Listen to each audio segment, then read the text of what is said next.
Audio ke-163. Novel Pagoda Pancer. Bersama suara serak cerita silat bela diri Dong Hua berlanjut. Menurutnya, Xiao Nunu sudah menjadi kura-kura di dalam guci yang tidak bisa melarikan diri. Jimat surgawi 4 simbol, milikku adalah senjata kekaisaran ke-14 dalam daftar senjata kekaisaran. Bahkan jika kamu memiliki kekuatan untuk mencapai langit, kamu bahkan tidak bisa berpikir untuk melarikan diri. Setelah mengatakan itu, Cao Xi mengangkat segelnya dengan satu tangan dan mendesak aktifkan kekuatan jimat surgawi 4 simbol. Bas, bas, bas. Tiba-tiba, jimat besar yang tergantung di segala arah Xiao Nunu secara bersamaan mengirimkan gelombang kekuatan yang kuat.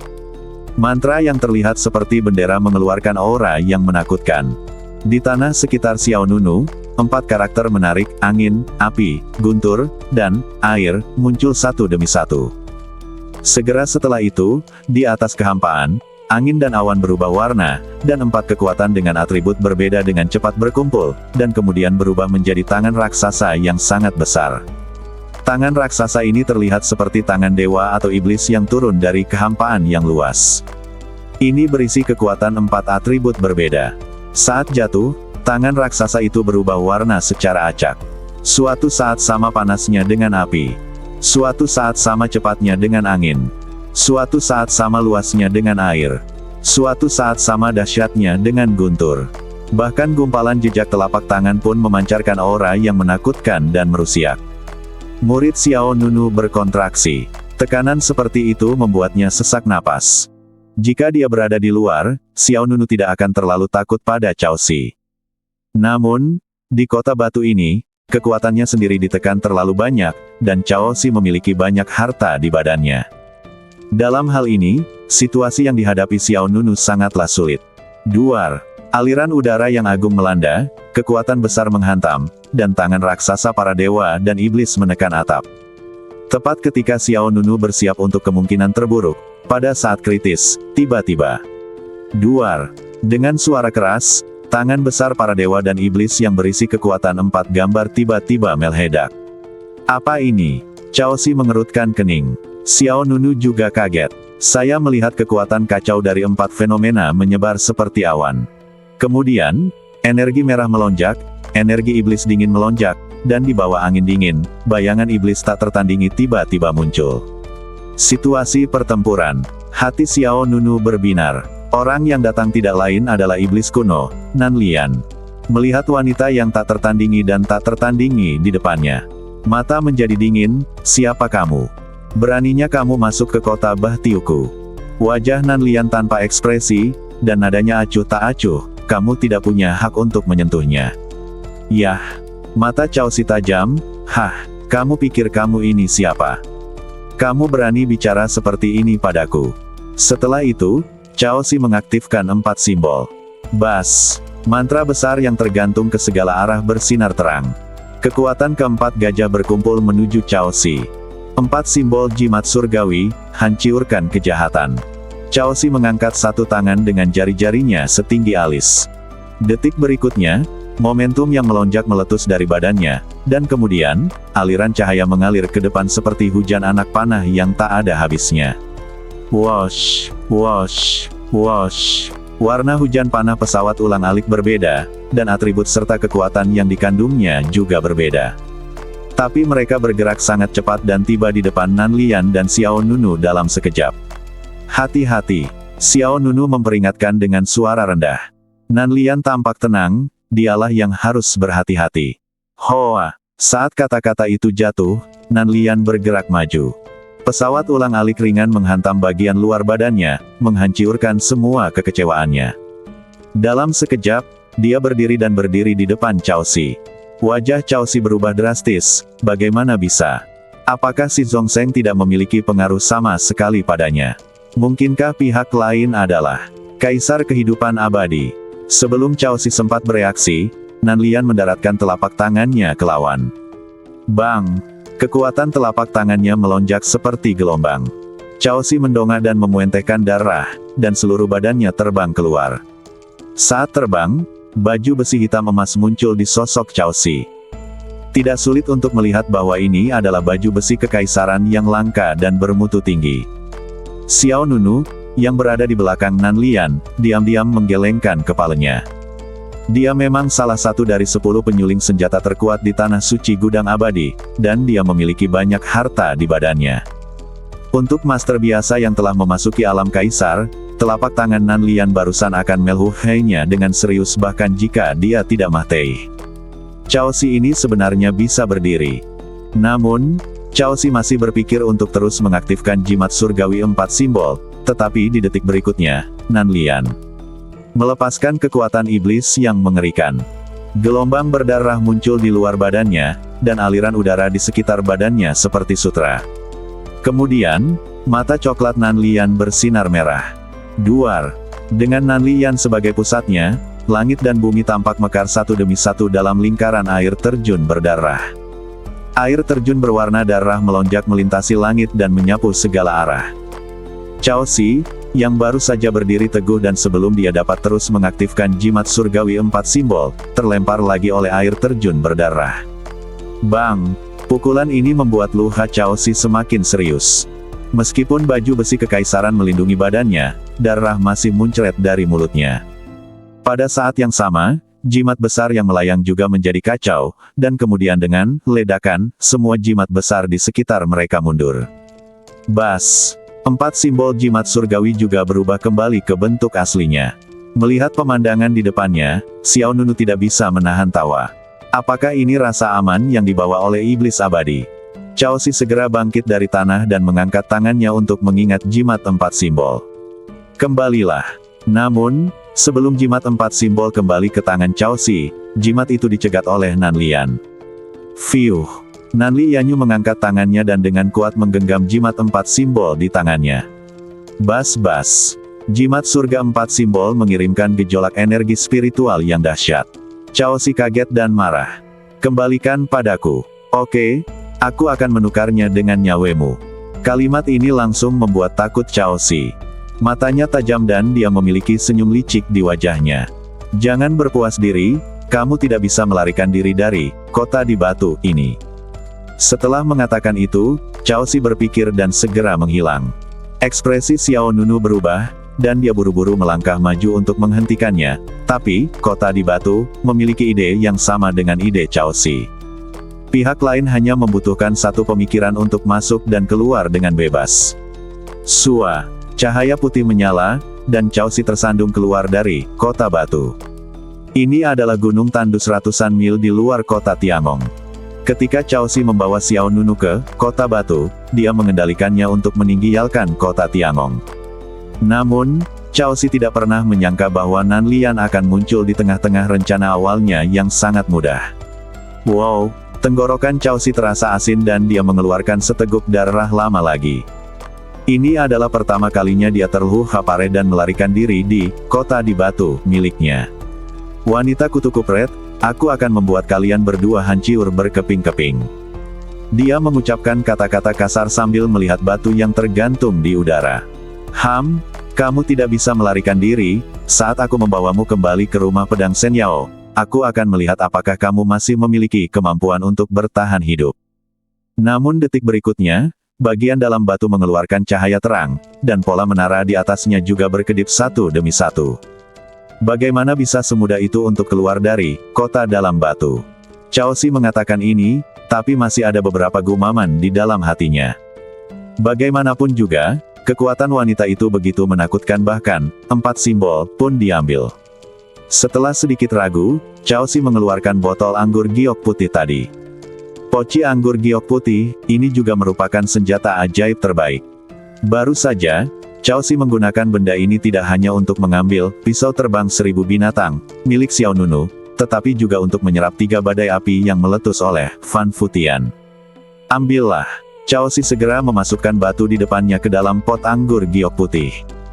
Dengan cara ini, Xiao Nunu dan Nan Lian tidak hanya harus menanggung hukuman penjara, kota di dalam batu, tetapi juga segel pot anggur giok putih. Dengan asuransi ganda ini, Cao Si merasa lega. Namun, saat Cao Si hendak pergi, terdengar suara klik yang tajam, dan celah terbuka tepat di botol anggur giok putih. Hati Cao Si menegang. Saat dia melihat ke bawah, wajahnya tiba-tiba menjadi pucat. Bagaimana ini mungkin? Seberapa kuat wanita itu? Bahkan segel ganda, kota dalam batu, dan pot anggur giok putih, tidak dapat menekannya. Sebelum Cao Si sempat bereaksi, terdengar ledakan keras dan botol anggur giok putih meledak. Saat berikutnya, 3 badai api dengan warna berbeda tiba-tiba meledak seperti binatang raksasa. Badai api yang mengerikan, sebanding dengan binatang prasejarah, langsung menerobos kurungan pot anggur giok putih. Segera setelah botol anggur giok putih pecah, 3 badai api menyapu, dan pisau terbang 1000 binatang, yang baru saja disedot juga dibuang. Hutan besar itu langsung berubah menjadi sebidang tanah hangus. Semua tumbuh-tumbuhan menjadi abu. Cao Si, yang lengah, sekali lagi terlempar beberapa ratus meter jauhnya. Bang! Cao Si jatuh ke tanah. Dia sudah terluka, tapi lukanya bahkan lebih serius lagi. Bahkan topi tirai hitam yang dia kenakan pun terlempar ke samping. Cao Si tampak panik, bahkan lebih ketakutan dan marah. Namun, dia tidak berani tinggal sebentar sekarang. Dia sudah merasakan aura Nanlian dan Xiao Nunu telah menembus kungkungan, kota di dalam batu, dan semakin dekat dengannya. Ayo pergi, ayo cepat. Cao Si berguling dan merangkak dan tersandung berdiri. Tapi sedetik berikutnya, cahaya pedang putih seperti bulan menerangi langit malam. Duar. Terdengar suara keras, debu beterbangan, kerikil beterbangan, dan jurang besar sepanjang 1000 meter terbentang di depan Cao Si. Niat pedang yang luas itu dingin sampai ke tuliang. Ekspresi Cao Si berubah drastis, dan dia tiba-tiba berkeringat dingin. Kemudian, suara bercanda Xiao Nunu terdengar dari belakang Cao Si. Lari. Kenapa kamu tidak lari? Hoa, hoa. Segera, 2 sosok muncul di belakang Cao Si. Cao Si merasa seperti jatuh ke dalam jurang. Dia berbalik dengan ngeri dan disambut dengan senyum jahat Xiao Nunu. Tentu saja, yang paling menakutkan Cao Si adalah sosok cantik di samping Xiao Nunu. Nanlian tidak hanya memiliki penampilan yang tiada taraf, tetapi juga aura yang sangat kuat, dengan sepasang mata coklat yang meluap dengan sentuhan ketenangan. Tuan Cao Si, kenapa kamu berkeringat begitu banyak? Xiao Nunu berkata sambil tersenyum tipis. Pada saat yang sama, dia memutar pergelangan tangannya, dan pedang pemakaman langit di telapak tangannya mengeluarkan nyanyian pedang yang keras. Saat orang datang, niat membunuh juga datang. Cao Si merasa ngeri. Tiba-tiba, Cao Si berlutut dan mengatupkan kedua tangannya. Pahlawan, selamatkan hidupmu. Bang! Berlutut ini membuat Xiao Nunu tercengang. Lagi pula, lelaki tua ini adalah senior yang disegani, jadi untuk bertahan hidup, dia begitu tidak tahu malu. Pahlawan kecil, kasihanilah aku. Aku salah. Tolong lepaskan aku. Aku belum ingin mati. Aku sudah tua dan muda. Jika aku mati di sini, hidup akan sulit bagi mereka. Merah. Tiba-tiba menangis. Xiao Nunu tampak terkejut. Dia pertama kali melirik ke arah Nanlian di sampingnya dan bertanya dengan bingung. Kamu adalah salah satu dari 10 penyuling senjata paling kuat di tanah suci gudang abadi. Apakah kamu terlalu takut mati? Dengan tenang, hanya sedikit orang di dunia ini yang tidak takut mati. Jika Anda mengira dia tidak takut mati, itu tidak lebih dari angan-angan Anda. Ya, pahlawan wanita ini benar. Tidak ada seorang pun di dunia ini yang tidak takut mati. Cao Si mengangguk setuju. Tidak mudah baginya untuk meraih prestasi seperti itu dalam hidupnya. Butuh upaya dan upaya yang tak terhitung jumlahnya untuk mencapai keadaan seperti sekarang ini. Orang dengan status lebih tinggi dan prestasi lebih tinggi lebih takut mati. Xiao Nunu terkejut. Karena itu, perbedaan antara Cao Si sebelum dan sesudahnya terlalu besar. Untuk bertahan hidup, Anda sebenarnya tidak perlu kehilangan muka. Xiao Nunu mensibir, tapi kamu hanya ingin membunuhku. Tidak, sama sekali tidak ada. Cao Si mengangkat 3 jarinya dan menunjuk ke langit dan berkata, aku, Cao Si, bersumpah demi dewa, aku jelas tidak ingin menyakitimu. Oh, Xiao Nunu tampak menghine, lalu kenapa kamu datang kepadaku di tengah malam? Untuk berbicara, Cao Si memutar matanya dan segera menjawab, jadilah murid, jadilah murid. Xiao Nunu, sungguh orang tua. Cao Si melanjutkan, aku ingin mencari ahli yang mengajarimu cara menyempurnakan senjata. Aku ingin memujanya sebagai guruku dan memintanya mengajariku cara menyempurnakan senjata. Xiao Nunu tampak acuh tak acuh. Dia menatap orang lain, diam-diam berpikir, silakan berbaikan. Cao Si berkata dengan jujur, selama lebih dari 10 tahun, keterampilan memurnikan senjataku belum meningkat. Aku sangat ingin menerobos diriku sendiri, jadi aku ingin bertemu dengan ahli yang mengajarimu cara menyempurnakan senjata. Aku ingin mendapat inspirasi darinya dan melampaui diriku sendiri. Dulu, mendengarkan apa yang dikatakan pihak lain, Xiao Nunu tidak merasakan emosi sama sekali, dan bahkan ingin tertawa sedikit. Xiao Nunu dengan sinis berkata dengan marah, sebaiknya kamu berkata kamu ingin aku menjadi tuanmu. Sebelum Xiao Nunu menyelesaikan sarkasmenya, Cao Si segera menundukkan kepalanya dan bersujud 3 kali dengan hormat. Murid Cao Si, temui gurunya. Astaga! Xiao Nunu langsung terpana dengan gerakan centil Cao Si. Bahkan Nan Lian di sebelahnya tidak menyangka Cao Si menjadi begitu tinggi. Terus terang, dia hanya tidak ingin menjadi kuno. Tuan Cao Si, kamu adalah ahli pemurnian senjata. Jika kamu ingin bermain seperti ini, itu akan membosankan. Mata Xiao Nunu menunjukkan sedikit niat membunuh. Cao Si tampak tulus dan berkata, Guru, saya bersedia memuja Anda sebagai guru saya. Seperti kata pepatah, pengetahuan tidak membedakan antara senioritas dan bakat tanpa memandang usia. Hari ini, Guru, Anda telah mengatur metode pemurnian senjata. Bahkan saya terkejut ketika membacanya. Ada banyak konten dalam rune yang saya tidak mengerti. Saya pikir guru cukup mampu untuk mengajari saya cara memperbaiki senjata. Luar biasa. Xiao Nunu tidak dapat membantu tapi menggelengkan kepalanya memuji. Penampilan lelaki tua yang tidak tahu malu ini sungguh mengagumkan. Sebelumnya, Xiao Nunu selalu merasa bahwa Yin Fengqi adalah orang yang paling tidak tahu malu di dunia. Sekarang tampaknya dibandingkan dengan Cao Si, setidaknya ada satu pejabat antara Yin Fengqi dan Cao Si.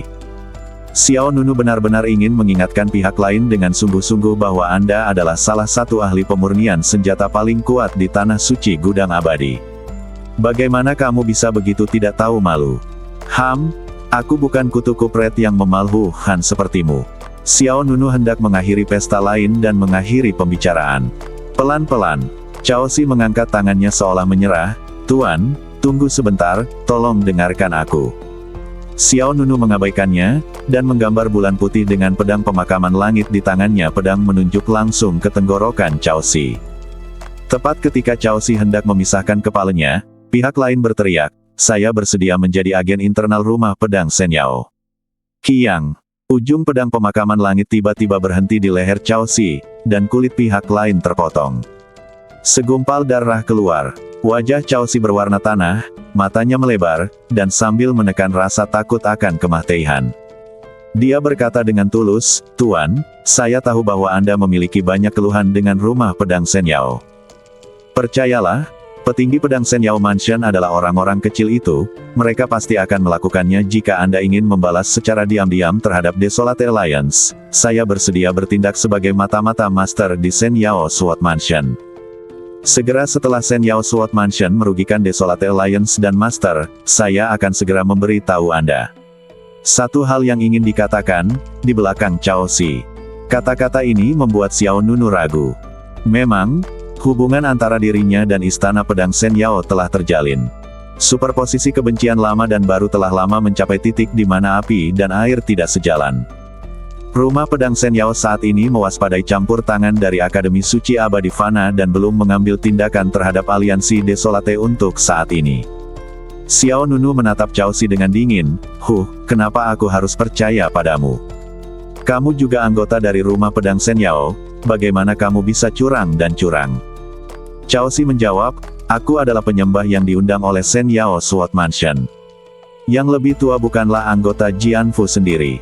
Sebagai perbandingan, kebaikan guru dalam mengajar lebih besar dari surga. Aku harus berada di pihakmu. Xiao Nunu menyipitkan matanya. Apa yang dikatakan orang tua ini memang masuk akal. Namun, Xiao Nunu tidak terburu-buru mengungkapkan posisinya, melainkan bertanya pada Cao Si. Apakah kamu tahu siapa orang di sebelahku ini? Cao Si memandang Nan Lian. Dalam pandangan Xiao Nunu, keberadaan Nan Lian harus dirahasiakan. Begitu identitasnya bocor, pasti akan ada masalah besar. Oleh karena itu, demi alasan keamanan, Cao Si tidak bisa tinggal. Cao Si tidak tahu apa yang dipikirkan Xiao Nunu, dia mengangkat kepalanya dan menatap Nan Lian. Kamu adalah majikannya, maka dia pasti istri majikannya. Kamu adalah majikannya, maka dia pasti istri majikannya. Begitu Cao Si mengucapkan kata-kata ini, Xiao Nunu hampir memuentehkan 2 suap darah di tempat. Orang tua ini berbakat. Bukan suatu kebetulan jika pihak lain mampu mencapai tingkat kesuksesan seperti ini saat ini. Jangan bilang, tebakanmu benar-benar akurat. Nan Lian di sebelahnya tercengang, dan dia juga tidak bisa berkata-kata oleh Cao Si. Xiao Nunu jelas ingin melihat apakah Cao Si mengetahui detail Nan Lian. Jika pihak lain mengetahui bahwa Nan Lian adalah iblis abadi yang menghancurkan dinasti Liu Yue, maka Cao Si pasti akan mati. Di luar dugaan, lawan sama sekali tidak bermain sesuai rutinitas. Cao Si berkata, jangan bilang padaku, Tuan dan Tuan, kalian berdua begitu sempurna satu sama lain. Tuan Cao Si, kalian selalu berusaha untuk bertahan hidup, tapi kalian benar-benar tidak punya rasa malu. Xiao Nunu berkata sambil mengejek, dan segera dia berkata, ayo lakukan ini. Apakah kamu bisa bertahan atau tidak tergantung pada apa yang istrimu katakan. Jika dia ingin kamu hidup, kamu bisa hidup. Jika dia ingin kamu mati, maka kamu mati. Xiao Nunu menyerahkan kekuasaan pengambilan keputusan kepada Nan Lian. Cao Si segera berbalik dan memohon pada Nan Lian, Tuan, tolong, saya benar-benar tidak ingin mati. Jika saya mati, tingkat pemurnian senjata di Tanah Suci Gudang Abadi akan mundur setidaknya 100 tahun. Cao Si adalah ahli pemurnian senjata yang hebat. Saat ini, dia masih terlihat sedikit menyedihkan. Nan Lianyu mengangkat tangannya, bibir merahnya sedikit terbuka, dan berkata dengan ringan, bangun. Terima kasih, guru. Kemudian dia bersujud 2 kali. Tiba-tiba, saat Cao Xian berdiri, cahaya merah gelap menembus dadanya. Bas! Cao Si terkejut. Dia menunduk dan melihat gumpalan garis ajaib berwarna darah seperti jaring laba-laba berkumpul menuju jantungnya.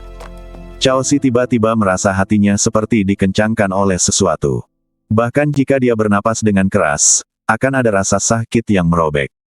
Ini, saat Cao Si kehabisan nafas, jantungnya menjadi rileks dan rasa sakitnya mereda. Nan Lian berkata tanpa ekspresi, ini adalah kutukan darah pemakan jantung.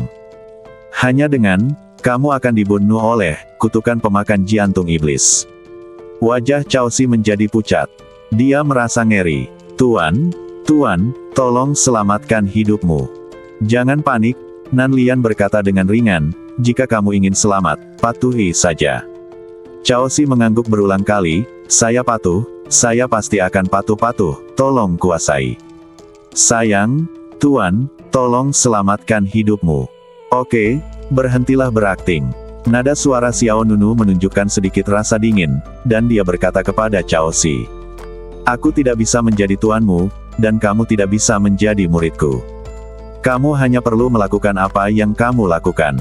Baru saja berkata, dalam roh dewa. Rumah Yao Jian berfungsi sebagai mata-mataku, jadi kamu tidak akan mati. Cao Si merasa sedikit gemetar di hatinya. Dia meremehkan metode Xiao Nunu. Pikiran Cao Si tidak bisa ditipu sama sekali. Dalam pandangan Xiao Nunu, Cao Si masih memiliki nilai. Terlebih lagi, pihak lain juga merupakan salah satu dari 10 penyuling senjata paling kuat. Akan sangat disayangkan jika membunuhnya seperti ini. Tidak buruk jika dia bisa diutus sendiri. Setelah mendengar apa yang dikatakan Xiao Nunu, Cao Si layu seperti terong yang terkena embun beku. Jika kutukan darah pemakan hati ini tidak dapat dibuka, maka mulai sekarang, hidupnya akan sepenuhnya berada di bawah kendali Xiao Nunu.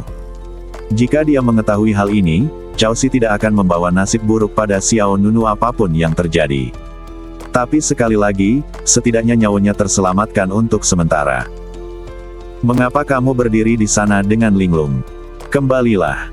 Ingat, jika kamu berani mengungkapkan setengah dari apa yang terjadi malam ini, kamu akan bertanggung jawab atas konsekuensinya. Beraninya Cao Si menolak untuk mendengarkan. Dia dengan ragu berkata, bisakah kamu mengembalikan 2 harta ini, jimat 4 simbol dan kota batu, kepadaku? Xiao Nunu menjawab dengan tenang, kedua harta ini telah disita.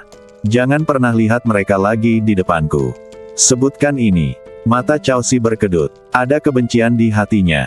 Jimat 4 simbol dan kota batu keduanya merupakan harta yang sangat langka. Terutama jimat surgawi 4 simbol, yang masih menjadi senjata peringkat ke-14 dalam daftar senjata kekaisaran. Biarpun dia bertemu lawan yang lebih kuat dari dirinya, Cao Si bisa dengan tenang menghadapinya dengan dua hal ini. Namun siapa sangka ia akan bertemu dengan orang kuat seperti Nan Lian hari ini setelah mengalami 8 kekutuk kupret dalam hidupnya. Ingin menangis tapi tidak ada air mata. Keadaan Cao Si saat ini bisa dikatakan tidak berdaya. Ya, aku tidak akan menyebutkannya lagi. Cao Si menjawab dengan marah, jika tidak ada yang lain, aku akan pergi dulu. Apapun yang terjadi, penting untuk menyelamatkan hidup Anda terlebih dahulu. Xiao Nunu berkata, ayo pergi. Segera, Cao Si buru-buru pergi dengan penuh keengganan dan keluhan. Sebagai ahli pemurnian senjata generasi pertama di tanah suci Xianxiong, dia dikalahkan sepenuhnya hari ini. Sebagai tanggapan, Cao Si hanya bisa mematahkan giginya dan menelannya di perutnya. Setelah Cao Si pergi, Xiao Nunu berbalik dan melihat ke arah Nan Lian. Mengapa kamu ada di sini? Nan Lian berkata, jika aku tidak datang, bukankah orang yang baru saja berlutut di tanah adalah kamu? Xiao Nunu tersenyum. Aku bukannya tidak tahu malu seperti dia. Ngomong-ngomong, kenapa kamu membiarkan dia pergi? Dalam pandangan Xiao Nunu, menjadi sombong, sepertinya bukan gaya Nan Lian. Wanita ini membunuh orang seperti membunuh ayam. Nan Lian dengan tenang menjawab, apakah kamu tidak ingin dia hidup? Xiao Nunu bertanya, kapan aku ingin dia hidup? Nan Lian berkata, bukankah kata, istri tuan, membuatmu diam-diam merasa bahagia? Aku, Xiao Nunu merasa sedikit malu. Tapi di saat yang sama, sudut mulutnya tidak bisa menahan untuk tidak menunjukkan sedikit lengkungan. Dengan segenap pikiranmu, siapa yang tidak bisa melihatnya? Nan Lian mendengus, lalu berbalik dan pergi. Xiao Nunu melanjutkan dan bertanya sambil berjalan, apakah kamu tidak takut orang tua Cao Si akan mematahkan kutukan pemakan hatimu? Nan Lian menjawab, jika dia memiliki kemampuan itu, dia tidak akan berlutut. Aku menangis di tanah. Alis tampan Xiao Nunu terangkat sedikit, istri guru berbicara dengan nada mendominasi. Ngomong-ngomong, apakah kita akan kembali ke kota Tiangong sekarang? Kamu adalah orang jahat dengan hati yang penuh nafsu tetapi tidak memiliki keberanian. Nan Lian secara alami mengerti apa yang dibicarakan Xiao Nunu, jadi dia menjawab dengan dingin dan mengabaikannya. Kota Tiangong. Saat Xiao Nunu dan Nan Lian kembali, hari sudah subuh. Xiao Nunu tidak bisa menahan diri untuk tidak mengutuk secara diam-diam, pencuri tua Cao Si itu pantas mati. Melihat penampilan Xiao Nunu, Nan Lian merasa sedikit lucu. Dia berkata dengan santai, selamat, kamu telah mempertahankan kepolosanmu untuk 1 malam lagi. Lalu, Nan Lian melemparkan 2 benda dengan santai. Ambillah. Xiao Nunu tanpa sadar mengulurkan tangan untuk menangkapnya. Kedua benda ini adalah 2 harta karun, 4 simbol surga, dan kota di dalam batu. Untuk apa kamu memberikannya padaku? Kamu bisa menyimpannya sendiri. Meskipun kedua hal ini memiliki nilai yang tak tertandingi, di tangan Nan Lian, mereka dapat mengerahkan kekuatannya. Sebagai perbandingan, Xiao Nunu setidaknya masih memiliki perlindungan dari pengadilan suci abadi fana. Nan Lian masih memiliki balas dendam yang besar, jadi akan lebih berguna jika menyimpannya. Tidak, Nan Lian bertanya. Xiao Nunu menggelengkan kepalanya, ambillah sendiri. Nan Lian berkata dengan santai, ini adalah tanda cinta. Jika kamu tidak menginginkannya, kembalikan saja padaku. Tanda cinta. Xiao Nunu tercengang. Apakah wanita ini serius? Gunakan harta yang Anda rampas dari orang lain sebagai tanda cinta. Bah Tiuk. Xiao Nunu berpura-pura bah tiuk 2 kali, lalu berkata, kamu sangat kuat, bahkan jika kamu tidak membutuhkan kedua hal ini, itu tidak akan berdampak banyak. Bagimu, itu hanya lapisan gula pada kuenya. Aku simpan saja sendiri. Setelah itu, Xiao Nunu menyimpan kota di dalam batu, dan jimat 4 simbol. Kemudian, Xiao Nunu mengeluarkan pisau pendek dengan punggung tangannya dan menyerahkannya. Hei, kesopanan membalasnya. Ini adalah pisau terbang yang saya sempurnakan secara pribadi di lapangan kemarin.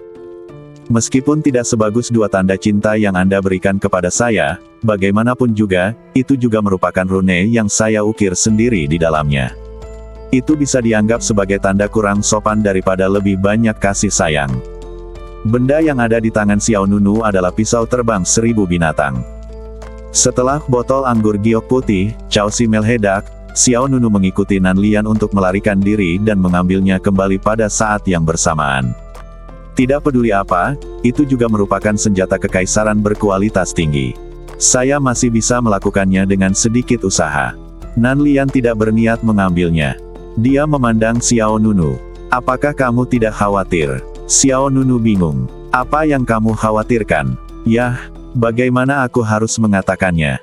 Xiao Nunu berpikir sejenak dan berkata, awalnya, aku masih sedikit khawatir, tapi kemudian, aku merasa itu bukan apa-apa. Lagi pula, kamu baru saja menyelamatkanku. Nan Lian, kamu akan menyesalinya. Xiao Nunu memandang orang lain, bukankah hidup adalah proses penyesalan yang terus-menerus? Tidak peduli pilihan apa yang kamu buat saat itu, kamu mungkin akan menyesal pada akhirnya. Nan Lian berhenti berbicara. Keduanya saling memandang. Menghadapi mata coklat muda Nan Lian, Xiao Nunu tidak menghindarinya untuk pertama kalinya. Xiao Nunu benar-benar tidak mengetahui niat Nan Lian. Saya tidak tahu apa yang dipikirkan orang lain. Tapi setidaknya untuk saat ini, Xiao Nunu tidak khawatir. Pergi dan ikut serta dalam kompetisi pemurnian senjatamu. Akan segera ada lebih banyak orang di jalan. Nan Lian berbalik ke samping dan berkata dengan penuh arti. Sekarang, tanda cinta untukmu. Xiao Nunu mengangkat tangannya dan menyerahkan pisau terbang 1000 binatang ke depan. Nan Lian tidak menolak, dia mengulurkan tangan indahnya dan mengambil pisau terbang dari tangan Xiao Nunu. Saat ini, kota Tiangong sudah ramai dengan aktivitas. Karena hari ini adalah final kompetisi pemurnian senjata, tidak ada yang mau melewatkan acara puncak seperti itu. Melihat sinar matahari menyinari kota, Xiao Nunu juga mengerti bahwa dia sedang berangkat. Kalau begitu aku pergi dulu. Xiao Nunu bertanya. Nan Lian mengangguk sedikit, ya. Segera, Xiao Nunu berjalan menuju kota. Dia tidak mengkhawatirkan Nan Lian dan di mana letak kekuatan lawannya. Pada awalnya, bahkan 3 wakil dekan Akademi Suci Abadi Fana secara pribadi dikirim, tetapi mereka tidak dapat menghadapinya. Pada akhirnya, meski dekan muncul, Nan Lian mampu melarikan diri tanpa cedera. Sesaat kemudian, Xiao Nunu kembali ke kediamannya dan bertemu dengan Jiang Jinyu.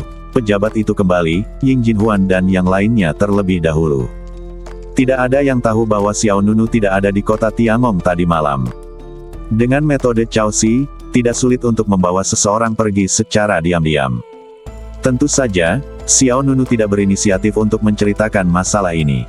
Kemudian, semua orang tiba di Balai Tiangong. Hal pertama yang kami datangi adalah alun-alun di luar gerbang gunung kemarin. Dibandingkan kemarin, momentum hari ini lebih besar lagi. Banyak orang datang lebih awal. Hei, apakah orang itu tampak familiar bagimu? Jiang Jinyu tiba-tiba menunjuk ke suatu tempat di alun-alun dan berkata. Beberapa orang melihat ke samping.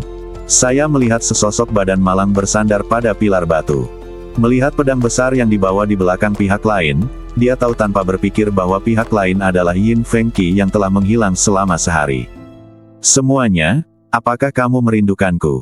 Yin Fengqi juga melihat Xiao Nunu dan kelompoknya. Orang ini belum mati. Jiang Jinyu berkata dengan santai. Xiao Nunu juga berkata, saya hanya pria tangguh. Setelah itu, beberapa orang berpura-pura tidak memperhatikan dan melewati Yin Fengqi. Hei, Yin Fengqi segera mendatanginya, ada apa dengan matamu? Aku orang yang hidup, jadi kamu tidak melihatnya. Aku melihatnya. Aku hanya merasa malu, jadi aku tidak melihatnya. Tidak ingin berbicara denganmu. Xiao Nunu berkata dengan malas. Jawab. Jiang Jinyu berkata dengan nada meremehkan, puluhan ribu pembuat senjata berpartisipasi dalam kompetisi, tetapi Anda sendiri yang meledak kantungku. Belum lagi kami merasa malu, saya kira gugup-gugup di desa berikutnya saya harus menggelengkan kepala setelah mendengar ini. Sial, apa yang kamu katakan terlalu menyakitkan. Kamu tidak peduli padaku, tapi kamu masih menyindir. Yin Feng Sina berkata, merasa sedih. Guanren Gui terkekeh, jangan sedih, nak. Seiring berjalannya waktu, semua orang akan terbiasa. Tuan muda, saya masih ingat tendangan yang Anda berikan kepada saya kemarin. Petugas itu kembali dan berkata, Anda sangat berhati-hati. Bagaimana Anda bisa melarikan diri jika saya tidak mengusir Anda lebih jauh? Saya mencoba yang terbaik untuk melindungi Anda kemarin. Andalah yang gagal memenuhi harapan Anda dan ditemukan oleh mereka. Aku hampir melibatkan diri, jadi kamu tidak mau berterima kasih padaku, tapi kamu masih membenciku. Mendengar ini, Yin Fengqi merasa sedikit malu. Jadi begitu, aku salah paham padamu. Sebelum Yin Fengqi selesai berbicara, Guan Rengui menekan lengan orang lain. Jangan minta maaf. Saat kamu kembali, kamu bisa menemukan seseorang yang lebih baik. Dan kita akan berimbang. Yin Fengqi bertanya dengan ragu, bisakah kamu menyelesaikan makanannya? Jangan khawatir tentang itu, adegannya pasti besar. Pada saat ini, Xia Yang, Xia Yue, dan Yu Waning dari Istana Bintang Tai juga datang ke Xiao Nunu dan yang lainnya. Adik laki-laki Xiao, kamu di sini. Xia Yang bertanya dengan senyuman di wajahnya, bagaimana kamu beristirahat tadi malam? Apakah kamu dalam kondisi baik? Hari ini adalah pertempuran terakhir. Meskipun terjadi pertarungan sengit dengan Cao Si tadi malam, untungnya kekuatan fisik Xiao Nunu kuat, dan karena latihan, teknik badan hegemon pancer, total kekuatan spiritualnya sangat melimpah. Masalah kecil yang tidak akan berdampak banyak. Xia Yue di sebelahnya berkata, hari ini adalah waktunya bagimu untuk menentukan pemenang. Kami hanya bisa menonton dari pinggir lapangan. Ketika Xia Yue mengatakan ini, dia merasa sedikit kesepian. Dia gagal mencapai final. Kemarin, dia kalah dari Ding Sen, murid terbaik di Balai Tiangong. Jangan khawatir, aku akan bekerja keras bersamamu. Xia yang tersenyum lembut, lalu berkata kepada yang lain. Ayo masuk. Tempat final telah dibuka, dan banyak orang telah lulus. Xiao Nunu mengangguk. Segera, semua orang memasuki Aula Tiangong. Berdasarkan bimbingan staf resepsi internal, semua orang sampai di tempat final dengan lancar. Tempat terakhir terletak di lembah besar. Di lembah, sebuah platform tinggi dibangun. Tidak lebih, tidak kurang, total ada 28 platform pemurnian senjata. Setiap platform pemurnian sangat mewah, dengan tungku dan platform penempaan di atasnya.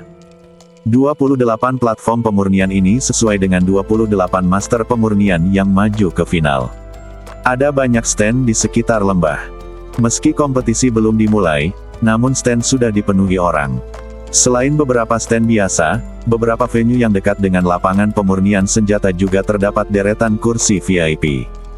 Banyak tokoh terkemuka di Tanah Suci Gudang Abadi mengambil tempat duduk mereka satu demi satu. Dekan Sang Heng dan yang lainnya ada di sini. Mata Jiang Jinyu berbinar, dan dia menunjuk ke kursi VIP di sebelah timur tempat pemurnian senjata dan berkata, Xiao Nunu, Guan Rengui dan yang lainnya mendongak. Seperti yang diharapkan, Sang Heng, Wakil Presiden Akademi Suci Abadi Fana, serta beberapa Master Akademi Suci yang akrab, termasuk Fan Yuan, Luo Tang, Ning Yu, dan Lu Jin, juga datang. Xia yang juga berkata, memang ada banyak tokoh besar di sini. Sekte Taizu, Sekte Knocking Immortal, Rumah Pedang Sen Yao, dan kekuatan lainnya semuanya memiliki sosok yang familiar di luar tempat tersebut. Kompetisi pemurnian senjata yang diadakan sekali dalam satu abad ini juga terkait dengan alam rahasia Yuntian, jadi tentu saja lebih banyak orang akan memperhatikannya. Pada saat yang sama, di tengah ledakan sorak-sorai, Ji Surong, Fu Yue, Ding Sen, Xie Liu Yi dan pemurni senjata lainnya yang maju ke final. Memasuki venue satu demi satu.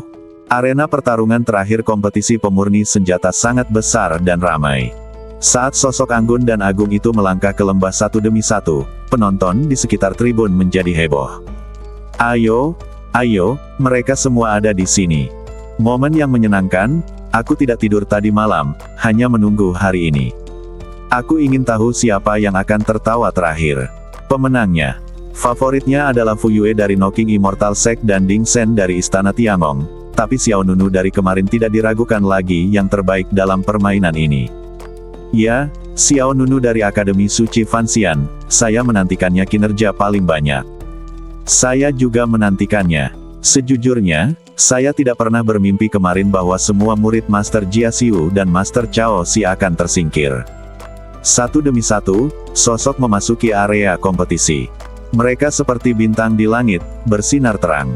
Pada saat ini, Fang Zilin, tetua Balai Tiangong, muncul di atas arena mengendarai burung bangau terbang berbulu putih. Dia berkata, 28 kandidat yang memenuhi syarat bisa naik ke panggung terlebih dahulu. Saat ketua istana dan beberapa ahli senjata tiba, kompetisi bisa dimulai. Apakah Tuan Fang Sencang juga akan hadir? Apakah kamu tidak berbicara omong kosong?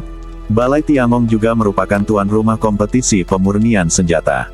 Sebagai penguasa aula pertama, dia tidak boleh absen. Di barisan depan, mereka semua adalah tokoh penting di tanah suci gudang abadi. Tidak lama setelah Fang Zilin selesai berbicara, sosok-sosok melompat dan mendarat di platform tinggi di lembah satu demi satu. Semua orang bisa memeriksa tungku dan meja tempat terlebih dahulu untuk melihat apakah ada masalah. Jika ada masalah, harap angkat tepat waktu. Begitu kompetisi dimulai, tidak bisa diganggu, lanjut Fang Zilin mengingatkan. Hoa, Hoa, Hoa, Jisurong dari Sekte Taizu, Fu Yue dari Kouxianmen, Ding Shen dari Tiangong Hall, Xie Liuyi, Fang Yuxue dan lainnya juga mengambil tindakan. Saudara Ding Shen, saudara perempuan Liuyi, kita bertiga kebetulan berselisih. Fang Yuxue berkata kepada Ding Shen dan Liuyi sambil tersenyum. Lalu apa? Ding Shen menepuk bahu Fang Yuxue dan berkata, kuharap kamu ada di sini. Kenapa? Fang Yuxue bertanya dengan bingung. Ding Shen menjawab, apakah kamu ingin mendengar kebenaran atau kebohongan? Fang Yuxue semakin bingung, bagaimana dengan kebenaran? Bagaimana dengan kebohongan? Kebohongan sangat halus, tetapi kebenaran sangat langsung. Pilihlah kebohongan. Kebohongannya adalah bahwa adikmu Liu Yi dan aku takut memengaruhi penampilanmu. Bagaimana dengan kebenarannya? Fang Yuxue mengerutkan kening dan menunjuk pada dirinya sendiri. Apakah kalian berdua takut aku akan mempengaruhi penampilan kalian? Kamu tahu, ini final, ini sangat intens. Jika ada yang tidak beres denganmu, kami berdua akan menderita. Kamu mungkin menderita bencana, jadi patuhlah dan carilah sudut untuk tinggal sendiri. Serahkan saja tugas bersaing memperebutkan kejuaraan kepada saya dan si Liu Yi. Setelah itu, Ding Shen dan si Liu Yi saling memandang. Keduanya memahaminya dalam hati, lalu memilih platform pemurnian senjata yang jaraknya relatif jauh, satu di kiri dan satu lagi di kanan. Fang Yuxue tidak bisa berkata-kata. Mengapa kedua orang ini seperti ini? Dia sepertinya merasa sangat jijai. Hah, jangan marah, jangan marah. Fang Yuxue menepuk dadanya dan menasihati dirinya untuk tenang. Sangat tabu bagi seorang pemurni senjata untuk tidak sabar. Saya harus bekerja dengan baik dan membiarkan kedua orang ini merenungkan kesalahan mereka secara mendalam. Pada saat yang sama, Xiao Nunu dan Xia yang dari Istana Bintang Tai juga menaiki penyuling masing-masing satu demi satu meja instrumen lainnya. Apalagi saat Xiao Nunu naik ke atas panggung, terdengar sorak-sorai di luar venue. Dewa Perang Xiao Nunu ada di atas panggung. Dewa Perang Xiao Nunu akan menang. Saudara muda Xiao, kami datang dari Akademi Suci Abadi Fana untuk menghiburmu. Di luar stadion, teriakan berlanjut. Bahkan wakil dekan Sang Heng, ahli pedang Fan Yuan, Luo Tang dan lainnya di meja VIP melirik Xiao Nunu dengan penuh harap. Setelah kompetisi kemarin, popularitas Xiao Nunu melonjak. Perhatiannya telah melampaui Jisurong, Fu Yue, Ding Shen, Xie Liuyi dan favorit lainnya untuk memenangkan kejuaraan. Mata Fang Yuxue berbinar, dan dia terkejut saat mengetahui bahwa Xiao Nunu sedang duduk di sebelahnya. Kedua tahap pemurnian senjata adalah yang paling dekat. Hai, Fang Yuxue langsung menyapa sambil tersenyum, apakah kamu masih mengingatku? Xiao Nunu melihat ke sisi lain. Kemudian dia mengangguk, ingat, bos Fu Rongxuan. Sebelumnya, Xiao Nunu dan Shen Yasu bersaing untuk mendapatkan batu basal di Fu Rongxuan dan menolak untuk menyerah. Kemudian, Fang Yuxue maju dan keduanya mengadakan kompetisi sederhana. Xiao Nunu tidak hanya mendapatkan batu basal, tetapi juga menyelamatkan lebih dari 10 juta perintah suci. Fang Yuxue tersenyum bahagia, kami adalah lawan sekarang. Kamu harus berusaha sekuat tenaga nanti, dan aku tidak akan menyerah padamu. Xiao Nunu tersenyum, ya, aku akan melakukannya. Hah. Sosok berjubah hitam melangkah ke platform pemurnian senjata. Detik berikutnya, angin gelap menderu, dan suhu di sekitarnya turun. Semua orang saling memandang, dan banyak orang yang berdiri di platform pemurnian senjata merasakan ketidaknyamanan. Itu dia, sarjana yang galak. Orang ini benar-benar membuat orang merasa tidak nyaman kemanapun dia pergi. Sarjana yang galak itu adalah pemurni senjata terakhir yang melaju di kompetisi kedua kemarin. Semua orang berspekulasi bahwa pihak lain adalah murid, Sa Weizun, salah satu dari 10 penyuling senjata paling kuat. Karena gaya pemurnian senjata mereka sangat mirip. Namun, pada saat ini, di antara 28 penyuling senjata yang telah dipromosikan, beberapa di antaranya adalah murid dari 10 ahli senjata paling kuat. Oleh karena itu, kompetisi ahli pemurnian senjata ini semakin menambah keseruannya. Semua orang di sini. Fang Zilin, tetua Istana Tiangong, melirik ke-28 platform pemurnian senjata di depannya, dan kemudian berkata dengan keras, selanjutnya, kami mengundang penguasa Istana Tiangong, Fang Sengchang, muncul. Duar. Begitu dia selesai berbicara, tiba-tiba terdengar suara angin dan guntur di langit. Segera setelah itu, aliran udara yang luas dan megah mengalir ke lembah. Para tamu yang terhormat, datanglah ke aula Tiangong saya, Fang Mo menyambut Anda dari jauh. Sebuah suara yang kuat dan agung datang dari sisi utara arena. Semua mata langsung melihat ke arah yang sama. Ho! Semburan udara berwarna kabut melonjak. Di bawah tatapan semua penonton, beberapa sosok dengan aura kuat melangkah ke platform tinggi di utara. Pemimpinnya memegang tongkat kayu kuno. Dia tampak berusia sekitar 60 tahun, dengan pelipis setengah putih, mengenakan syal persegi dan jubah hitam.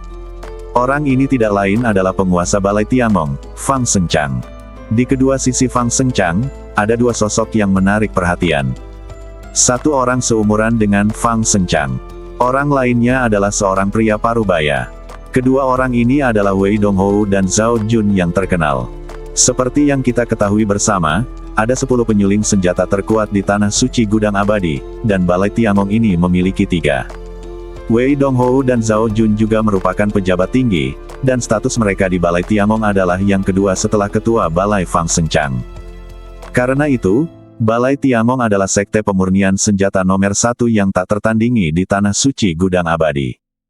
Melihat kemunculan Fang Sengchang, banyak tamu di luar venue pun ikut berdiri dan mengepalkan tangan. Tuan Balai Fang, Anda baik-baik saja. Tuan Balai Tua, apa kabar? Lama tidak bertemu, Tuan Balai Fang, akhirnya saya bertemu Anda hari ini. Dan Tuan Wei Donghou dan Tuan Zhao Jun, sudah lama tidak melihat. Menanggapi sapaan prihatin semua orang, Fang Sengchang tersenyum tipis, melambaikan tangannya dan berkata, terima kasih atas perhatianmu, aku masih kuat. Kemudian, Fang Sengchang menunjuk ke 28 pemurnian senjata platform di lembah. Protagonis hari ini adalah 28 penyuling senjata terbaik ini. Setelah kompetisi selesai, saya perlahan akan menyusul semua teman lama saya. Di bawah bimbingan Fang Sengchang, perhatian semua orang dengan cepat kembali ke lembah. Pada saat ini, mata ke-28 orang ini secara bertahap tersulut api semangat juang. Fang Sengchang melanjutkan, melihat kalian semua di sini, saya memikirkan diri saya sendiri ketika saya masih muda. Saya pikir Tanah Suci Gudang Abadi kami penuh dengan bakat. Di bidang pemurnian senjata, kami juga berharap seseorang dapat mengambil alih spanduk ini. Setelah jeda, Fang Sengchang berkata lagi, final akan segera dimulai. Sebelum saya memberitahu Anda peraturannya, Anda masih harus membuat pilihan. Pilihan. Jejak keterkejutan muncul di mata semua orang. Pilihan apa? Saat ini, Fang Sengchang mengangguk kepada Fang Zilin yang tidak jauh darinya. Fang Zilin mengerti. Dia mengeluarkan sebuah kotak kayu dan berkata kepada semua orang. Ada 28 halaman di sini. Setiap orang mendapat 1.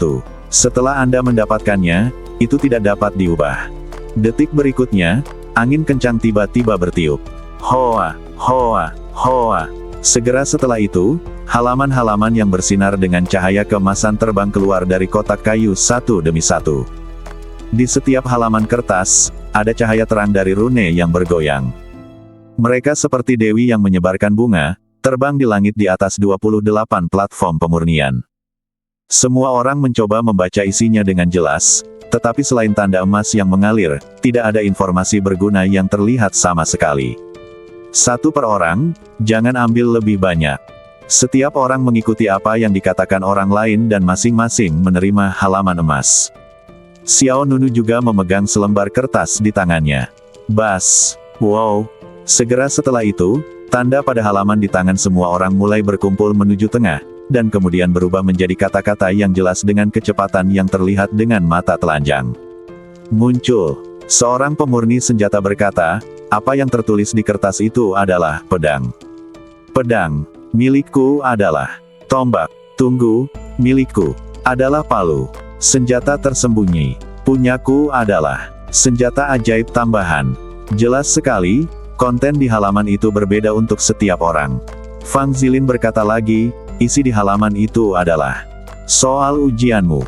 Semua orang terkejut. Xiao Nunu juga melihat halaman emas di tangannya, yang dengan jelas terbaca. Bersambung.